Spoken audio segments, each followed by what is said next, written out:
viewers, and welcome back to the channel.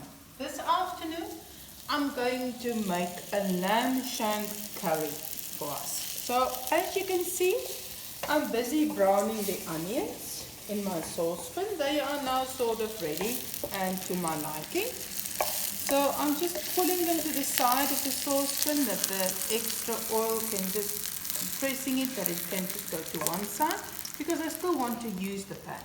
Now in my trustworthy pressure cooker, I'm just putting these fried onions in there. And this is going to form sort of the base of my, just a normal homemade curry. So I'm then going to fry or brown my pieces of lamb shank that I have. This little piece is just going to brown a bit. I'm not putting in any salt or pepper, nothing like that. I'm just going to brown my meat. And it's going to sizzle a bit like that. In this little bowl, I've got chopped butternut cubes, and in my measuring beaker, I've put in curry to my tasting or to my liking. I've put in 2 teaspoons of curry. I've added some barbecue spice, and I've also added a nice heaped teaspoon of apricot jam. Without apricot jam, it won't have that wonderful taste that we are so used to. So, as you can see, my shanks are now starting to really fry a bit in the pan. I'm going to turn them maybe once or twice, doesn't matter, depends on how you like it. I just like a brown color on meat. I find it dreadful that if you make a curry or any stew, that the meat looks bland and has got a white look. I don't like that. I think it must be nice and brown, and also this bit of browning is going to give off once I put it into my pressure cooker, and it will just enhance the taste of the curry in there. That is what I believe.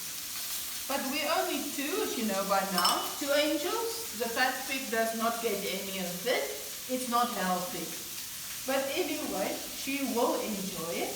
In the end, a little bowl or so, she will also have a part of this. So once this is now browned enough, I'm going to add it to the onions, which I've just spread out a little bit on the bottom.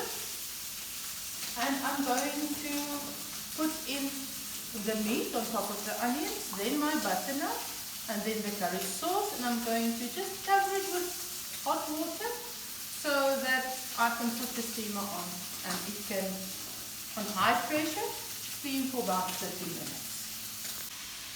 Hi viewers, I'm now going to put it into my pressure cooker. You can see I've just poured a bit of hot water into my saucepan just to loosen all the crunchy bits that might have now gotten stuck to the bottom. And I'm just spreading it out on the bottom of the pressure cooker. I add the butternut cubes and my curry mix. I'm just going to pour over on top.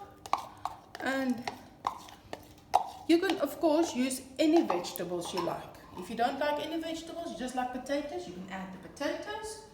That will work perfectly.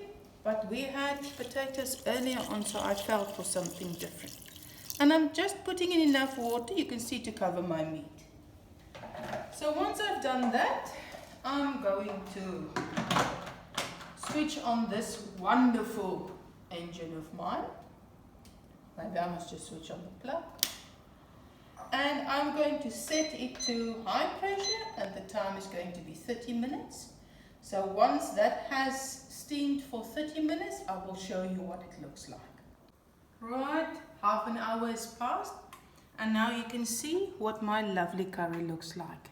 And you see why I've put in the butternut when I did with the meat, because now the butternut has helped to thicken the sauce. So I'm just going to dish up and divide it here between the 2 plates. Some people will say, "Woo," but this is a messy plate of food. But this is what we call comfort food.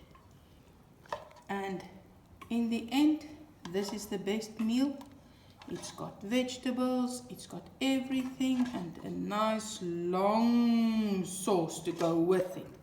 That is the most important part. So, there is our cooked meal for tonight. Lambshank curry with butternut and maize rice. The maize rice, by the way, I've made in the microwave today for the first time. So I'm very impressed. It only took me about 15 minutes in total. Oh, now I'm tasting the curry. I've made it nice and strong today, but it tastes really good. So there you go. Enjoy it. Please like the video and subscribe to my channel, and I'll see you tomorrow again. Have a wonderful evening.